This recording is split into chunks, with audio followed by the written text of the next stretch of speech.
We are on. Okay. Let me just hold up my book. This is Otto Preminger, The Man Who Would Be King. Um, every time Mark and Magda introduce me, the number of my books rises astronomically. Next week, it'll be 200 books. It isn't all that many, and this, in fact, is not a new book. It was published some years ago by Knopf in hardcover, but this is a just published paperback edition of the book, and I'm very happy to have it in paperback and very happy actually to be talking about Otto Preminger again. When I got the call that the book was going to be put out in, they asked me to write a new introduction. And I thought, well, what do I want to say about Otto? And I realized what I wanted to say, that I wanted to say he was worth a second look. After I'm through with most of my subjects, I'm maybe not a very faithful lover. I want to move on. I did a book on Woody Allen, and then I updated it once, and then I updated it twice. And then in 2001, after seeing The Jade Scorpion, I said, I don't want to write about this man anymore. I don't want to see any more of his films. I've loved him, but I want to move on. I want a divorce. And I haven't seen anything by Woody Allen in 20 years except for Midnight in Paris, which paradoxically I liked very much, but I haven't seen anything else at all. And I'm going to stick to it. I did my time with Woody, and I think he did great work, but I didn't want to stay with him. I realized writing the introduction for Otto that I wasn't through with Otto, that I really wanted to continue to revisit his films. They're so rich and deep and challenging that seeing them once or twice or three times, the best of them, isn't enough. So I was very happy to rethink Otto and re-see Otto. I think he's a great, unappreciated filmmaker. To answer Magda's good question, what about him drew me to the subject? When you choose a subject, you're married to that subject and you live with that subject for years. What drew me to Otto, growing up in the 50s and the 60s, I liked his movies. And I thought there's something in the films that really speaks to me, number one. And two, I thought he was underrated and that he needed a second look and a deeper appreciation. And number three, the challenge of his personality. Otto was a very high-strung man. And those who know me know that I am a connoisseur of the overwrought. I like high-strung people. I'm very drawn to them. So I picked my subject. Otto is really high-strung. He had famous tirades and temper tantrums. And I thought how interesting that the man who could not control his temper made such calm, balanced, controlled films. What an interesting contradiction. In the real world, I saw him once. I was in the presence of Otto Preminger once, long before I had any thought of writing a book. And it was at an off-Broadway play. It was the last professional production that he did. And he was in the office as the audience was coming in. And I heard him screaming and yelling at the top of his lungs at a poor assistant director, saying, "You always louse things up. That is your particular specialty, isn't it?" And I thought, what kind of a person is this? What kind of a man is this? It was a terrible tirade. It was cruel. And I'd liked his films. And that image stayed in the back of my mind. Otto the Terrible, Otto the Tyrant. His films are very fair and balanced and anything but unbalanced. Anything but. So a very interesting contradiction. And I'll say right off, what I like about his films is his style. And it's a style that is not the current style. I tell my students all the time, and I'm going to belabor you with it. I'm very against the contemporary style of cut, cut, cut, cut, cut, camera movement, camera movement, camera movement. Camera never stays still, and there's a cut every other second in order to energize an audience who's suffering from attention deficit syndrome. What happened to long takes and the camera sitting there observing characters talking? We don't have the patience for that anymore. And yet to Otto Preminger, every cut was an interruption. He wanted long takes, camera movement, and he wanted the commitment of the audience there to listen to actors speaking intelligent and articulate dialogue, not the current style. and I'm very drawn to it. So I thought he's a man for me, and I want to explore his work and examine the style and the connection between style and meaning. He also had a fascinating background. Otto was Jewish, born in Vienna, to an extraordinarily wealthy and influential family. Otto Preminger was a fabulously rich man every single day of his life. I don't think that does him any harm. He had great advantages, and he took advantage of those advantages. His father, a Jewish man, was the Attorney General of the Austro-Hungarian Empire. Unheard of that a Jewish man would rise to that level.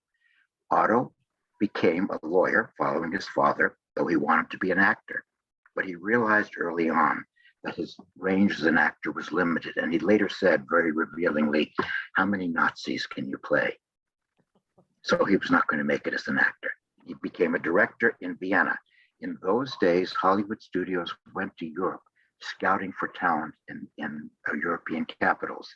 A Fox scout saw Otto's work on stage in Vienna and thought he was talented, offered him a contract at Fox. He came to Hollywood in 1934 in advance of the Anschluss, but he saw what was happening in Vienna, and he got his family out before the Nazi takeover. So all the Premingers relocated to Beverly Hills and continued to live in the lap of luxury, untouched by the Holocaust. But that was the gift the Premingers had. They always landed on their feet. At 20th Century Fox, at the beginning, he didn't make important films. You wouldn't have heard of them if I'd mentioned any titles. But he had a run-in after a few years with Darryl Zanuck, who ran Fox. They had a shouting match in Darryl Zanuck's green office. Apparently, the walls were shaking. Zanuck threw Preminger off the Fox lot. "Get out of here." The contract was broken. His temper did him in. He went to New York and directed a series of pretty mediocre plays. But then Darryl Zanuck, a very fair man, allowed Otto to come back to Fox to produce and direct a movie you've probably heard of called Laura, a seminal film noir. It's beautifully made in the silken style of Otto Preminger. And Zanuck, a very fair man, gave Otto a second chance. And Otto stayed at Fox from 44 to 54, directing a series of film noir, but also being a good contract director. He directed some, in addition to Laura, Whirlpool, Where the Sidewalk Ends, Fallen Angel, a musical, Centennial Summer. And then he did two comedies. Now, I think you might be amused by this. His two comedies, Royal Scandal and Lady in Ermine, are dreadful, absolutely dreadful. He was a man with a great sense of wit and humor in the real world, but he couldn't do comedy. I am no fan of comedy. I've been teaching for decades. I've virtually never taught comedy. It's not a genre that interests me. I love drama. The heavier the drama, the better. The more overwrought, the better. So I thought, here's a man who's really lousy at making comedies and makes terrible comedies. That's another way that bound Otto Preminger to me. Our sensibilities were very connected. In the 50s, Otto wanted to become an independent director and to do his projects and not to be beholden to Fox or Darryl F. Zanuck. And he made a film that some of you might have heard of. It's not a very good film. It's a comedy, but it's a film that's very important in the history of American movies. It's called The Moon is Blue. It's a comedy of sexual manners that has words that at the time were considered shocking: virgin and seduce. Because of those words, the production code would not give the film its seal of approval. That was death at the box office if the film didn't get the production code seal. Otto, an independent filmmaker, said, "I'm not going to change those words. I'm not going to bow down to censorship. I have seen in my own country what censorship does to a civil society." I'm not saying that my comedy is a great comedy. He knew its artistic limitations, but he said, once you bow down to censorship, you're on a slippery slope. And that got him in trouble because people said he's being cynical and he's using it as a box office temptation. My opinion is, and I think this is the truth about Otto, why can't both things be true? Why can't defying the production code be a legitimate way of attracting attention to your film? Here we are talking about this minor comedy, 1953, all these years later, because Otto did just that. It was a good business move, but also, wasn't it also a sincere stand against censorship? The answer is it was both A and B, a good business move and a sincere stand of commitment. He did it again with a film called The Man with the Golden Arm, also not particularly good, not one of his best films, about drug addiction, a forbidden topic in 1955. But he didn't get the seal of approval. He released it anyway. Both films did sensational business, and he was up and running. It made his name. He did something else for civil discourse and for Hollywood history that's really important. In 1960, Otto Preminger broke the blacklist by giving a screenwriter named Dalton Trumbo, one of the Hollywood 10, screen credit on Exodus.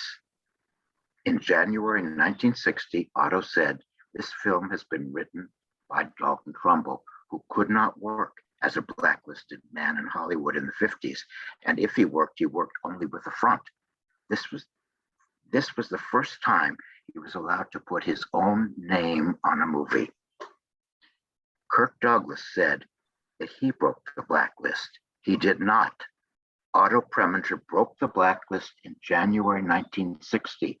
In September 1960, Kirk Douglas announced that Dalton Trumbo had written the screenplay for Spartacus. Both screenplays are excellent, by the way, but that was in September. I'm not good in math or anything like that, but I know that January comes before September. Otto beat Kirk Douglas to the blacklist by a long shot. Kirk Douglas did the right thing, but it was Otto Preminger who broke the blacklist, whereas Kirk Douglas always wanted to take credit for it. False. He didn't. He followed the lead, the proper lead of a man named Otto Preminger. In the 50s, Preminger also did something that he got into a lot of trouble for. It was treated as a stunt. He had a worldwide search for an actress to play an unknown, to play the lead in Shaw's St. Joan. And people thought it was a stunt and it was a fake. It wasn't. He had a legitimate test. He tested thousands, and he chose a young woman from Marshalltown, Iowa, named Jean Seberg. She did not get good reviews. He stuck by her and he cast her in another film, Bonjour Tristesse. She didn't get good reviews for that either. But you know what? Otto Preminger was right about Jean Seberg. He saw something in her. Godard saw something in her. You've all seen Godard's Breathless. She's fabulous in it. And Otto said, after seeing Breathless and really being so proud of Seberg's performance, "You see, I was right about Jean Seberg after all." And he was. St. Joan deserves a second look. For all of Jean Seberg's awkwardness and her uneasiness on camera, you can't take your eyes off her. He saw something in her. He was a very good judge of actors. He saw a natural quality in her presence. And I think Jean Seberg was wonderful, despite the awkwardness, or maybe because of it. In 1954, he made his last film for Fox called River of No Return, a Western with Robert Mitchum and Marilyn Monroe.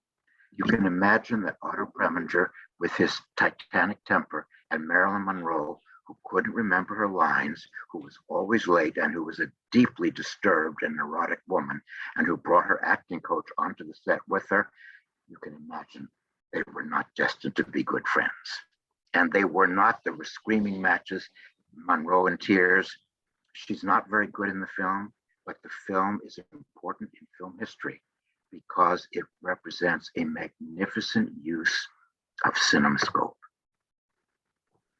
And critics in Europe, who often appreciated Otto much more than American critics, cited River of No Return as the first really artistic use of the new widescreen process called CinemaScope.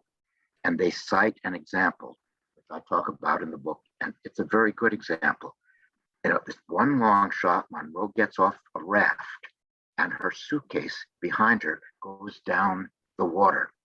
In conventional filmmaking, there would be a close-up on the suitcase because that's important. Her old way of life is leaving her, and she's making a new connection with Robert Mitchum and his son. In widescreen, all the action is in one uncut shot, and the viewer is expected to notice that behind Monroe, her suitcase is floating down the river away from her. It's very sophisticated, and it really marked a kind of change, an understanding of how the widescreen could be used, which is you do not cut unless you have to.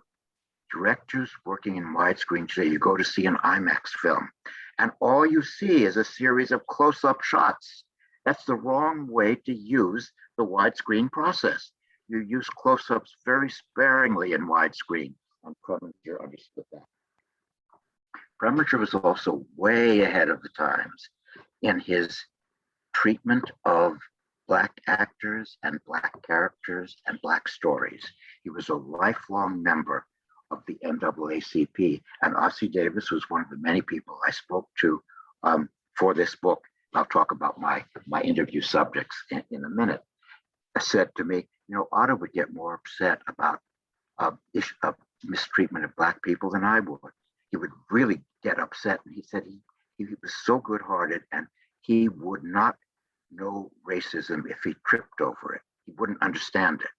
So here's this tyrant who was an anti-racist long before the fact, and he has three films that are important: Carmen Jones, Porgy and Bess, and Hurry Sundown.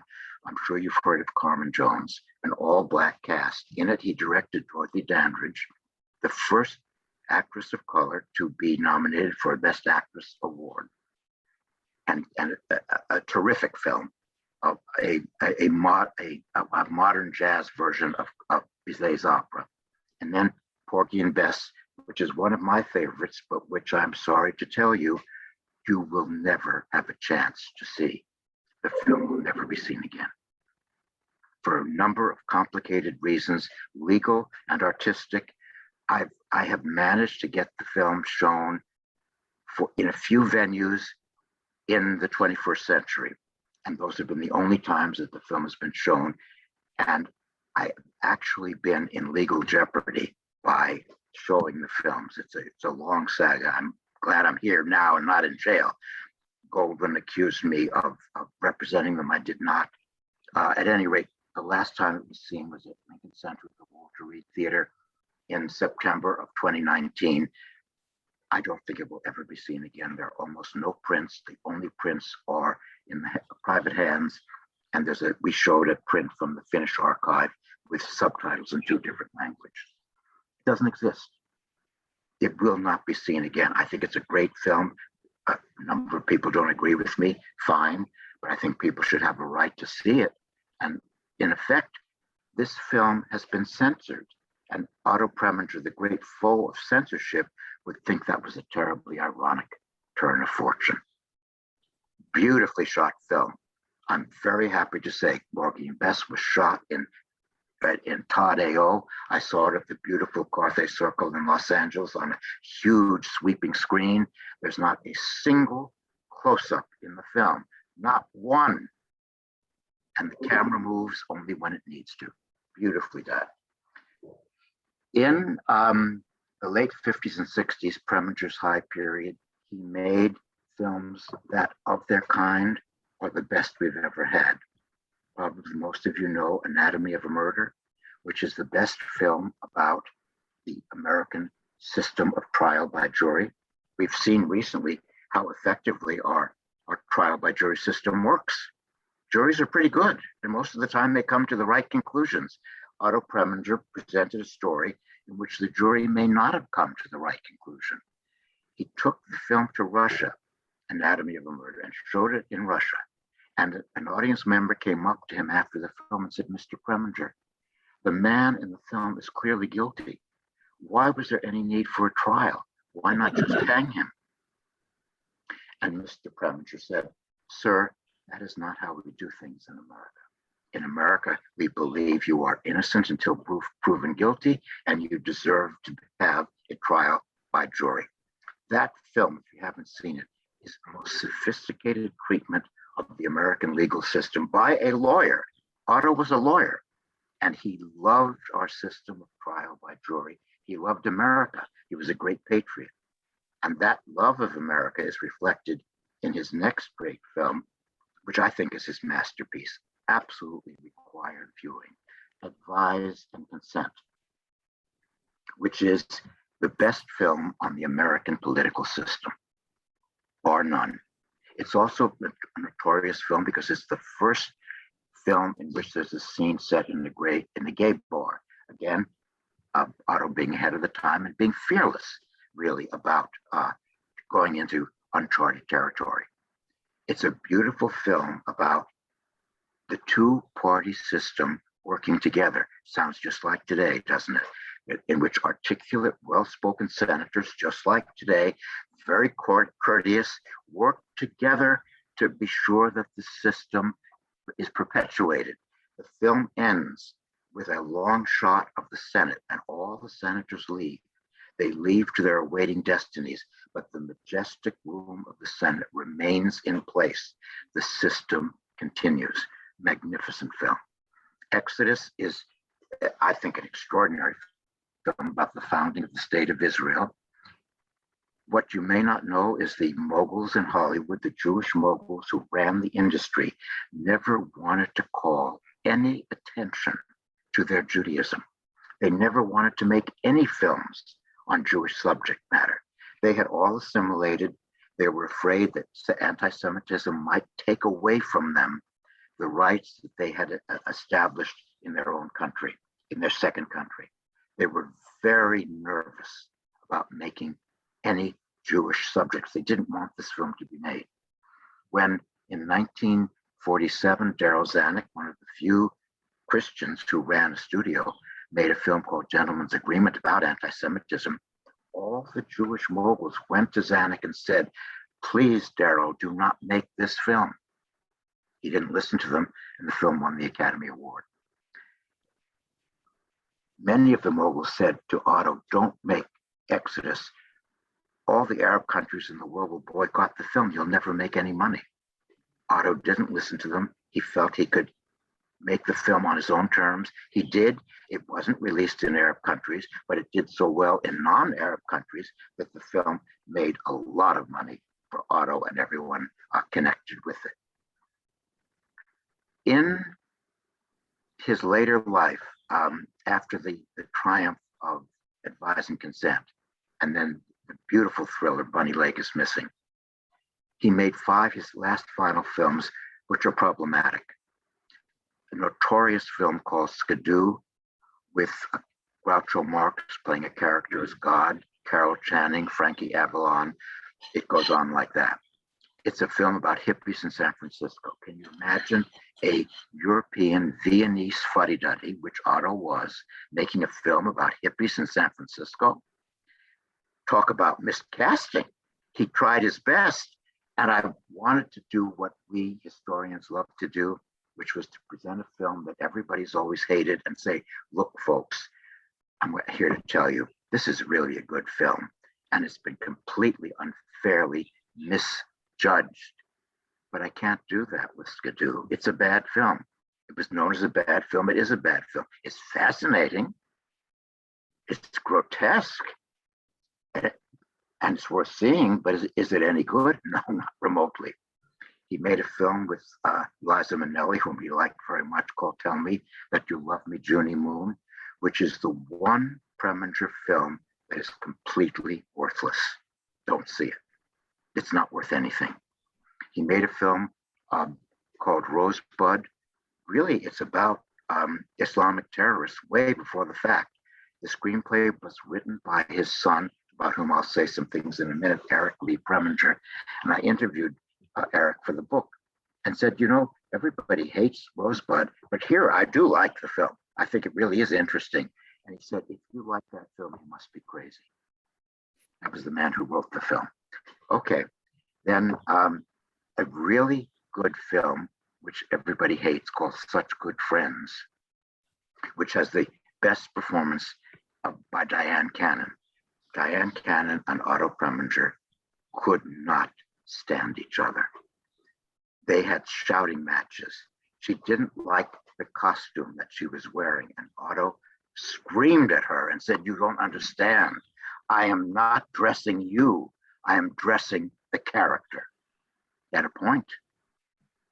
And then his last film, The Human Factor, based on Graham Greene, he sort of pulled himself out of the doldrums and he made a very solid film, which I think you should see. The Human Factor. It's really well made. It was the last gasp because he was heading into dementia and he wasn't able to work anymore. But this film still represented him. It was like a return to good camera work and beautiful long shots and beautiful underacting. You couldn't overact in a Preminger film. He didn't want to catch any of his actors acting. I interviewed tons of people for the book, and I'll just share one or two of the most interesting interviews. I interviewed a lovely actress named Jean Simmons, who appeared in Angel Face, directed by Otto Preminger as a favor to Howard Hughes. Jean Simmons was suing Howard Hughes because he had her under contract, and she felt if she continued the contract, it was like indentured servitude, and she needed to break it. She had one final film to make, Angel Face, and Otto Preminger was asked by Howard Hughes as a favor to direct the film. He was not nice to Jean Simmons. So when I spoke to her, she's a lovely lady. She said, "Oh, you want to talk to me about Mr. Preminger?" And the way she said it, Mr. Preminger, you knew exactly how she felt. She said, "I think he was yelling at me and mistreating me because he was doing this favor for Howard Hughes, who was mad at me." But she said, it was humiliating. At one point, Robert Mitchum, reacting against the way Preminger was mistreating her, smacked Otto. Otto never said another word to her. So there's an example. If you stand up to a bully, they back off. Otto would often, I'll talk about in a minute, would often select people on the set whom he perceived he could mistreat. Isn't that terrible? He sensed vulnerability. If you stood up to him and you stood your ground, he'd leave you alone. But if you revealed uncertainty, he could go in for the jugular. I do not defend it. I think it's horrifying. He was a complicated man because at the same time, his children swear by him. He was a wonderful father, a wonderful husband, a terrific son, brother, uncle, a real family man. He had a son out of wedlock with Gypsy Rose Lee. Can you imagine Otto Preminger and Gypsy Rose Lee? His son, Eric, whom he didn't know growing up, but when Eric came into his life, he adopted Eric and treated him equally with his own twins, Mark and Victoria, and was extraordinarily kind to Eric, and Eric expresses his gratitude. So he was a wonderful family man. He was wonderfully kind to Gene Tierney, who was having terrible mental problems. He was wonderfully kind to Maggie McNamara, who had a nervous breakdown. So when people were vulnerable in that way emotionally, he could be very sympathetic and caring. He was a wonderfully good-hearted man who could, on a dime, turn against you. So complicated. Some of the reviews of the original book said I hadn't quite settled on what it was that made Otto so tyrannical. I don't think there is one answer. I think it was partly chemical. His brother Ingo said nobody else in the family was like this. There was something wrong with Otto. There was a chemical imbalance. I think sometimes the temper was a ploy to get work out of an actor. I just last week spoke to Keir DeLay at the Film Forum. He had the lead in Bunny Lake is Missing. He was playing a crazy character. Keir said Otto drove him crazy, literally drove him crazy, humiliated him and screamed at him. And he thinks maybe part of it was to get him to play a crazy character. He wasn't getting what he wanted. And Keir Dullea made the point, he shouldn't have needed to do that. You can get a performance in other ways besides humiliating and driving your actor crazy. Keir Dullea said, working with Otto Preminger on Bunny Lake was the most unpleasant experience of his life. But he's grateful to Otto because it was his performance in that film that got him cast as the lead in Kubrick's 2001 A Space Odyssey. And he said, Kubrick treated his actors so gently and so sensitively. He worked with you. You felt like you were a collaborator. Whereas with Otto, you were constantly watching your back. You can't give a great performance when you're watching your back. He said, I was so tense working with Otto that my voice was raised. It was higher pitched than it was in any other movie. I mean, the terrors of Otto Preminger on one level, and then on another level, Carol Lindley, cast by him in 2 films, said he treated her like a father. He was terrific to her, like a good father, not a bad father. She was only grateful to him. So very mixed portrait of this man. I would say that in a long career, there are 4 masterpieces, 4 films that really add to the richness of our film heritage. Films you have to see: Laura, the film noir from 1944, so smooth and silken; Anatomy of a Murder, Advise and Consent, and Exodus. 4 great films, beautifully shot in each case, and with that control that he always had. I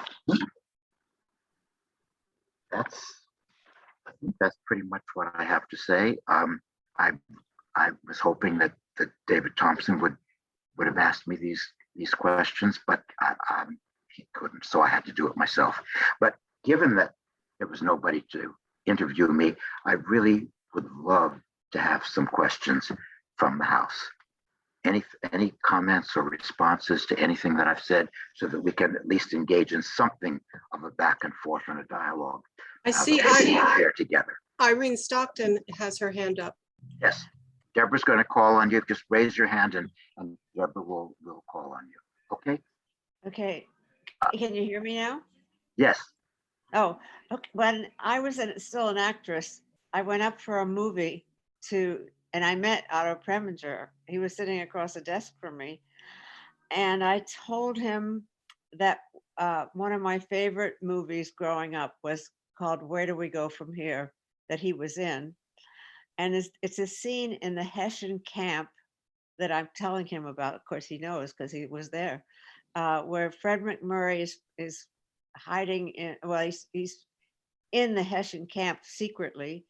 And this high-ranking German, Otto Preminger, comes up to him and says, tries to find out what his background is as a Hessian, as a German.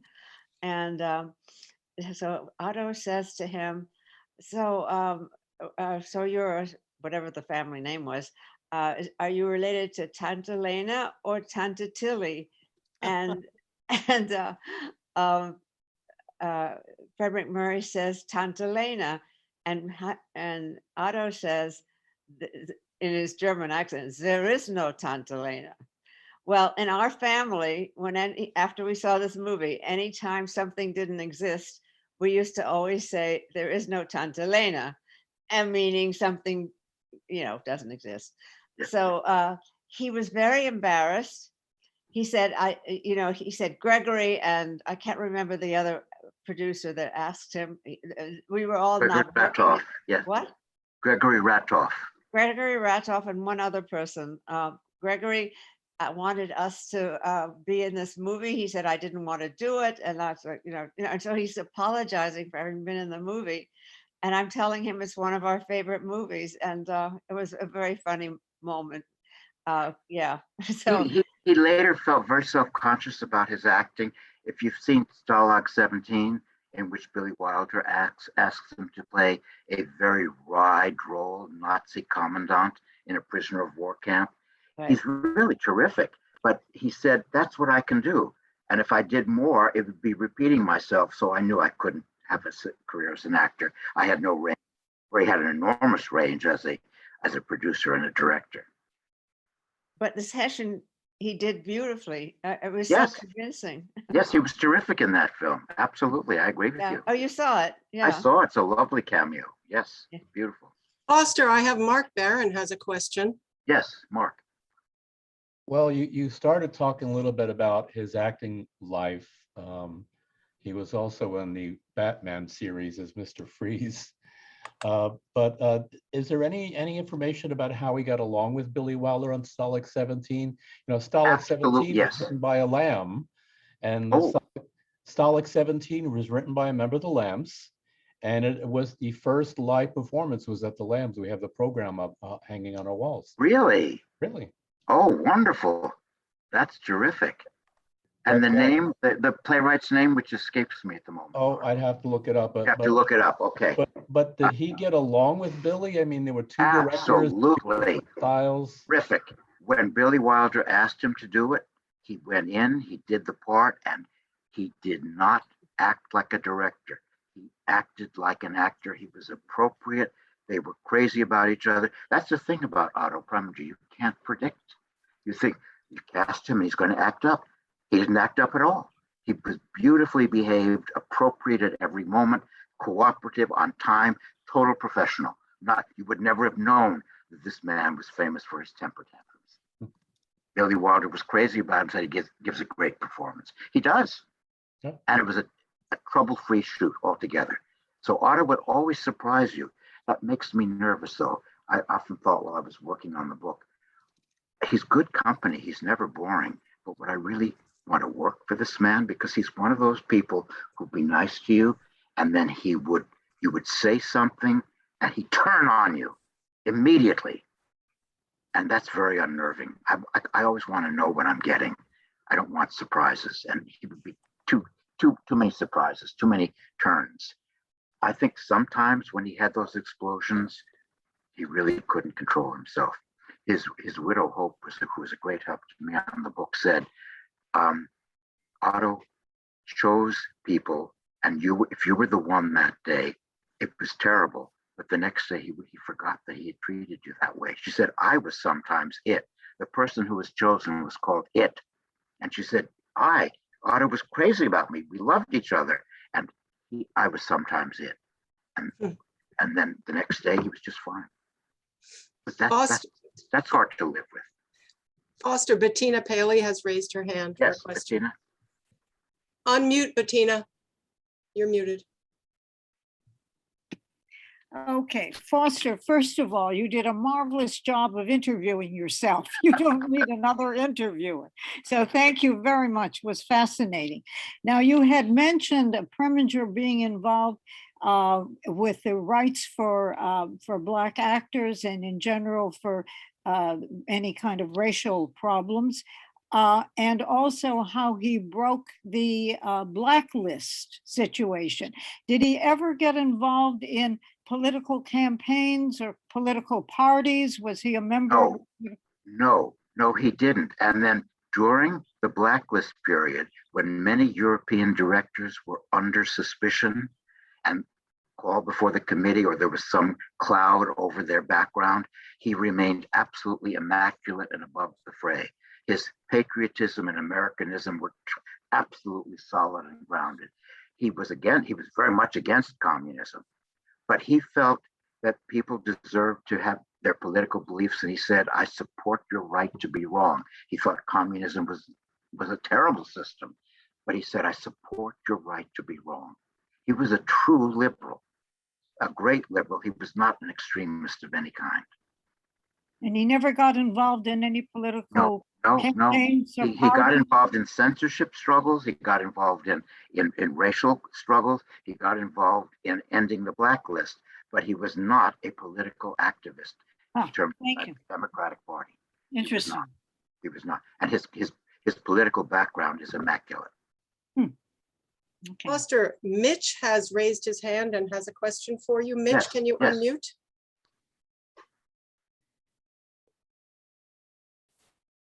You with us, Mitch? We can't hear you. Oh, there we go. Okay. I still can't hear you, Mitch. Sorry. You're not muted, so it's probably your computer issue. Okay, I'll come back to you. Okay, Mitch. Barb Taft would like to ask a question. Barb, there we go. Hi, Barb. Hi. I'm interested in knowing, in addition to your interviews that you did, what can you tell us about your other source materials that you used? That's a good point. I'm happy to say that most of my material was firsthand interviews. I interviewed family members, co-workers, actors, and that's always so fresh because I was getting things. I'm the kind of interview that drags things out of people that they don't think they knew, that they did. If I'm your interviewer, I'm going to get things out of you. So I did that for more than 100 original interviews. In addition to that, I saw the movies. I read books on Vienna. I became an expert in Viennese culture. I went to Vienna several times. I loved it. I loved the coffee houses there. And I saw that Otto's qualities were European. There's a certain formality and sense of ceremony in his films. And that's part of the Viennese tradition, is a ceremony quality. Somebody interviewed said, he was so formal that I always felt when I met him, I should curtsy. I thought that was a very good insight into his European. He was a stuffed shirt in many ways. Mitch had a good question about Faye Dunaway. Is that Mitch? I think. Yes. That Otto Preminger had Faye Dunaway under contract. To say they disliked each other is an absolute understatement. Diane Cannon and Faye Dunaway were his two biggest bête noire, and Mrs. Preminger, who's not with us anymore, said those were the two people Otto really disliked personally. Faye Dunaway, who simply did not endear herself to her co-workers, was terrible on the set of Hurry Sundown.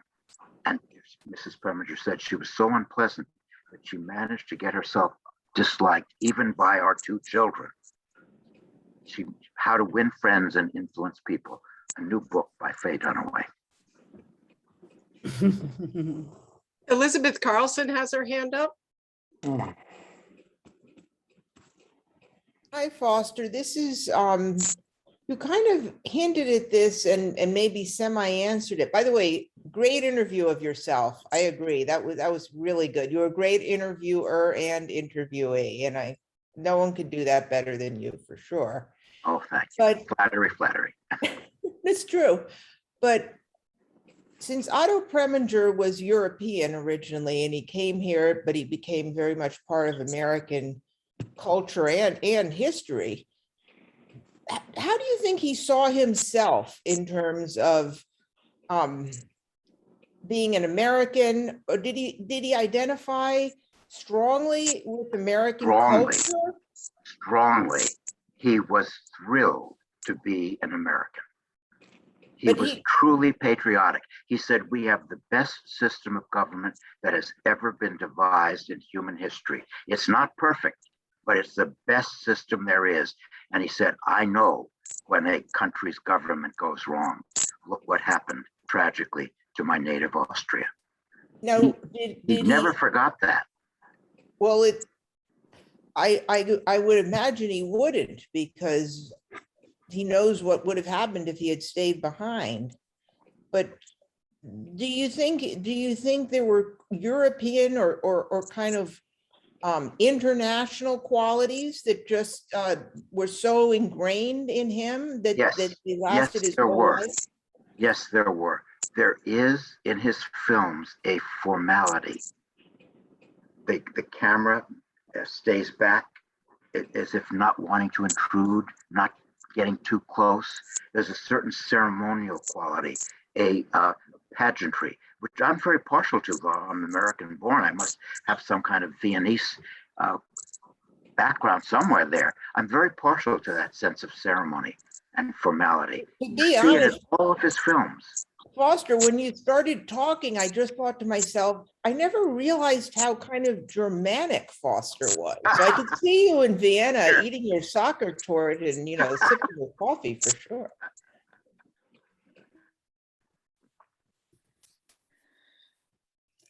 Foster, could one more, I like a Rhonda question. has a question, yes. Oh, sorry. He had a very complicated private life as well. Do you touch on that in your book? I mean, Dorothy Dandridge and Gypsy Rose Lee, and in Yes, his- yes, he had affairs with a famous affair with Dorothy Dandridge, and there were rumors that he was going to marry her. This was America in the 50s, when marriage between white and black people was very rare, and people said, you can't marry this woman because it would destroy your career. And of course, Otto would have none of that. He didn't marry Dorothy Dandridge, not because she was black, that was irrelevant to him. He didn't care at all, but because she was a deeply troubled woman, deeply troubled. And he saw that, and he felt bad for her, and he felt he couldn't save her. And indeed, 3 of the people he discovered killed themselves. Dorothy Dandridge committed suicide, Jean Seberg committed suicide, and poor Maggie McNamara, who's terrific in The Moon is Blue, got an Oscar nomination for that performance, committed suicide.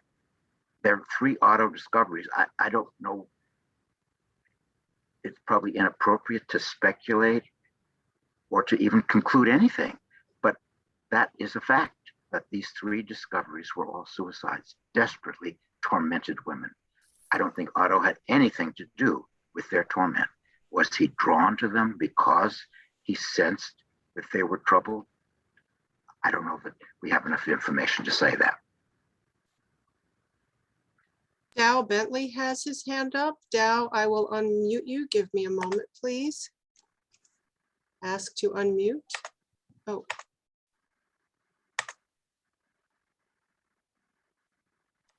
Can you, I'm sorry, Dow, can you unmute yourself, please? I think I have. There we go. Yeah.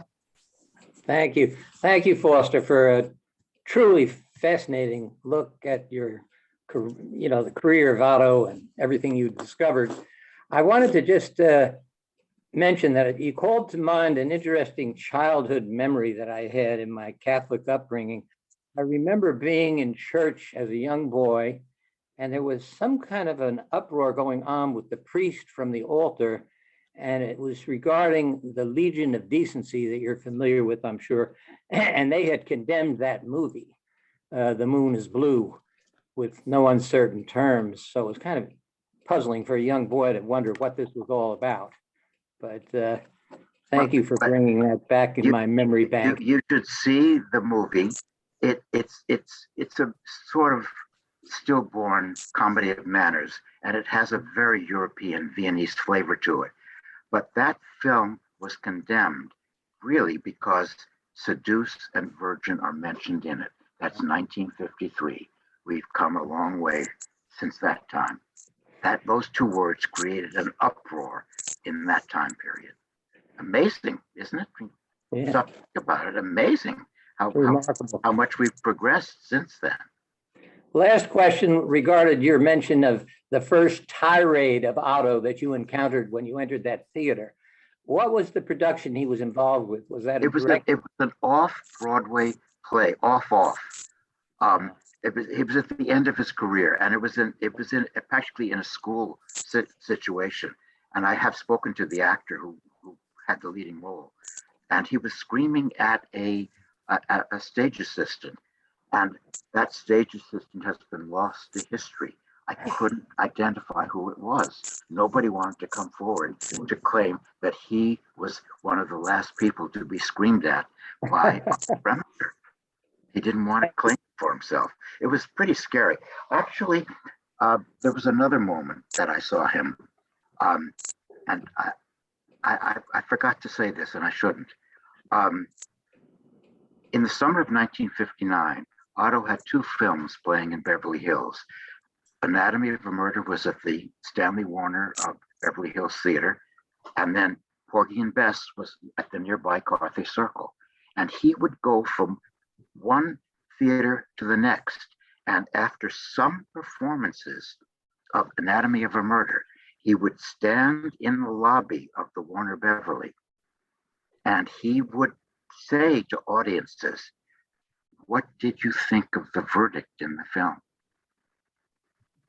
He wanted to know. I caught him just for a moment. He could not have been more charming, smiling and gracious. What did you want to know? He listened to people. When I was working on the book, his widow and a number of other people told me that had I asked for an interview with him, he would have been happy to give me one. He would have been happy to see me again and again. His office was open. He gave chances to young people. Rita Gam, who was directed by him and such good friends, said that he shouted at her because she was 1 millimeter off her mark on the set. But then when she saw him that night at a cocktail party, he couldn't have been more charming and gracious. One of the most charming people in the world, and one of the most tyrannical. I'm fascinated by that combination. And I saw briefly the charm, and I saw the tirade. Same man. So you can't be finished with this man. He's a puzzle, and his films have some of that sustaining quality. He was so smart that you go back to the films and you look at them again. He was ahead of the times. Even a film which is nobody likes except me, called Hurry Sundown, which is about racism in the South, 1967, is really way ahead of the curve of where we are now in terms of vexed race relations. It's a very insightful film. Jane Fonda, who stars in it, said, Otto got one of the best performances I've ever given out of me, and she did, and he did. And B. Richards gives a superb performance, and Robert Hooks, whom I hope to be interviewing in person about the film in February in Winston-Salem. Elizabeth saw I'll be down there with Hurry Sundown, and I hope the great Robert Hooks in person. We're working on it. It looks like a possibility. Very underrated film, really worth a second look and a third look. Hurry Sundown. Foster, I want to interject here. Your friend Douglas has a few questions that he wanted to put to you. Yes. Is this a good time for those? I think that those questions they've been planted, to be honest, and they are how we will end. So if there are no other questions. One more question, Foster, one more Yes. question. You were talking about Porgy and Bess, and you can't be seen. First of all, are there any other films that no longer be seen or were not out there? And can you elaborate a little more on it? It's very intriguing, this whole Porgy and Bess. The Porgy and Bess story, which I'm fortunate that I know too many details, and I've spent hours trying to work this out. There's bad blood between the rights holders, the Gershwin estate and the DuBose Hayward estate and the Goldwyn estate. It was produced by Samuel Goldwyn. He had rights to the film for only 14 years after its 1959 release. The rights lapsed. Ira Gershwin didn't like the film, and so they said, well, we're going to ban this film. We don't like it. That's not right. They can't make a call like that. This is a censored film. And then, well, it's racist. Well, I don't think it is, and let people decide for themselves. I've shown it to audiences filled with Black people. Nobody ever complained about that, but let people complain if they think it's racist, but don't censor it. What I object to is that Porgy and Bess is presented in opera houses all over the world.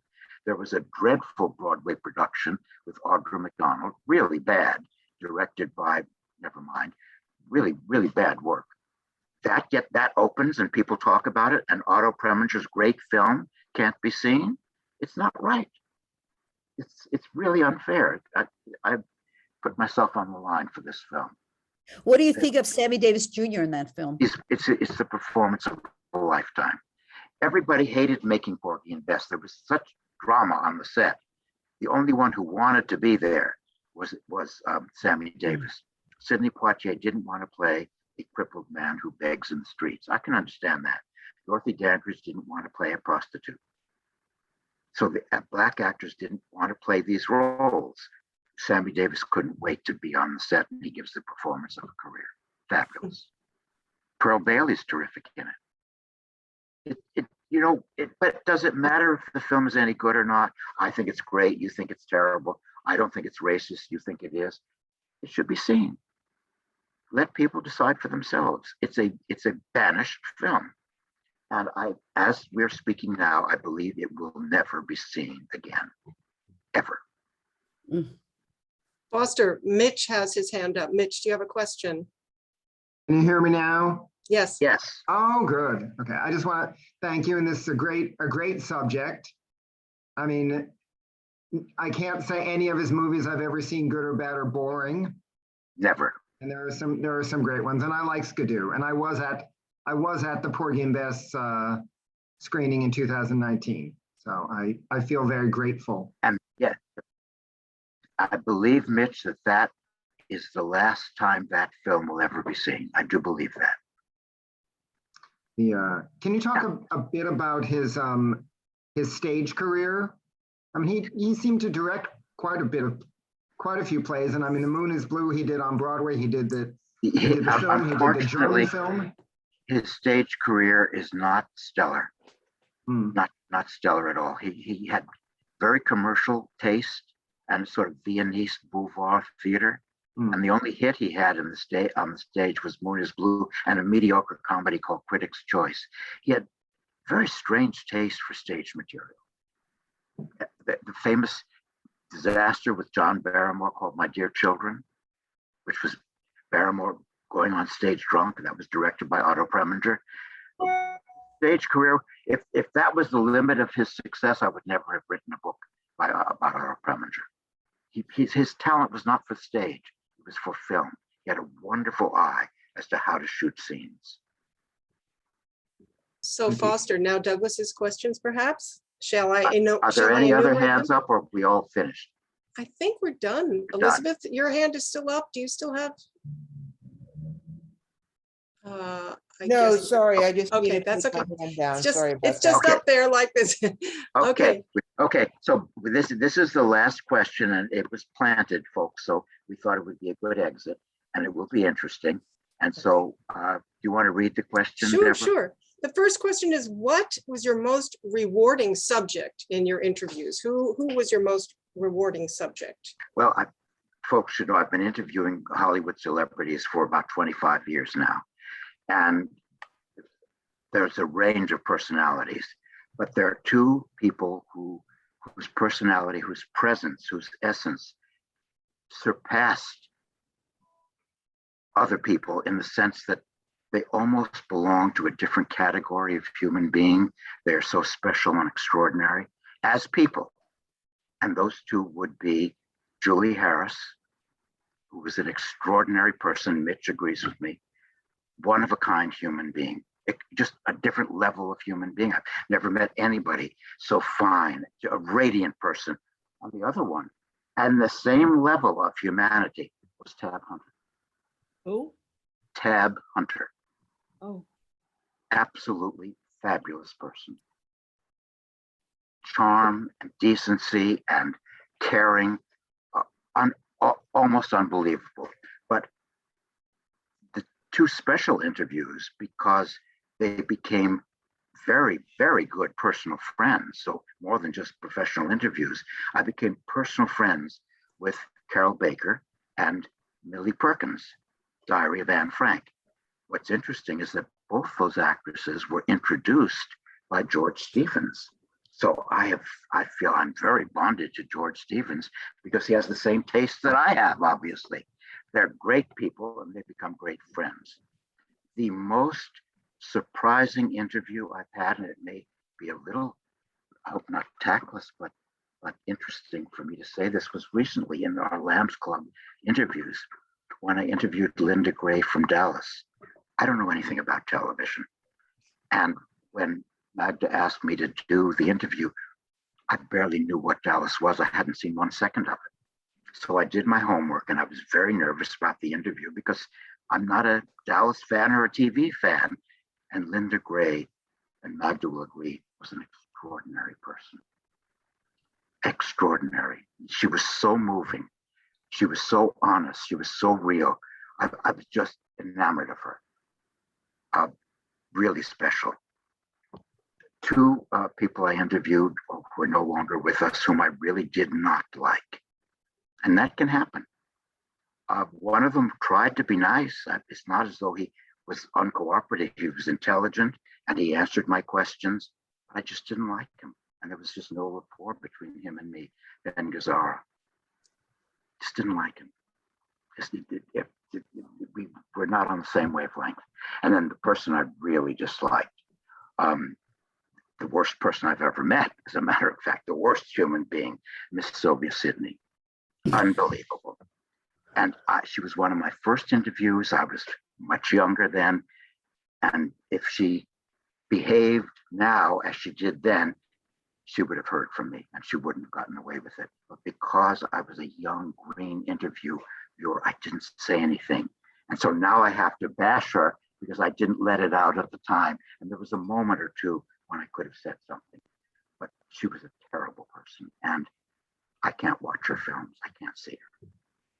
So that's a very bad memory. I don't want to end on that, but let's end with Julie Harris and Carol Baker and Millie Perkins and Tab Hunter, and Linda Gray, who are all extraordinary human beings and very talented performers.